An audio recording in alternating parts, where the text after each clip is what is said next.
All right, let's take a quick look at how you can use Google Forms to collect reflection answers from your students. You'll notice that in the reflection options, all of the Google Forms for each of the 5 lessons are linked right there.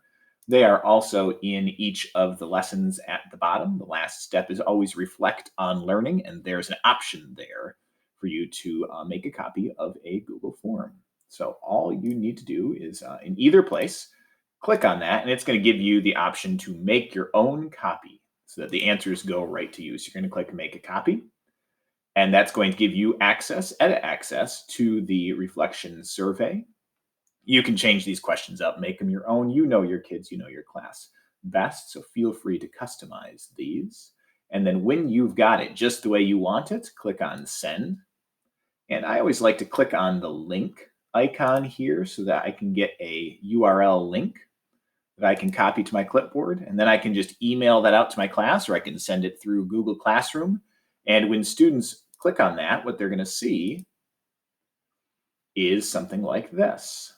They're going to answer these questions. My name is Ben, so I'll put that in there. Their reflection answers are going to be much more sophisticated than this. But what will happen then is that you will see the responses show up here.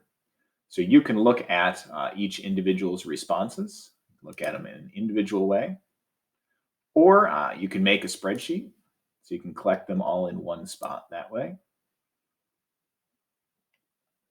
And then you can see what each student put for each of those questions. Get all those reflection answers collected in one convenient location. So I hope that was helpful. I hope that showed you some different options that you can use for using Google Forms to collect reflection answers from your students. Enjoy.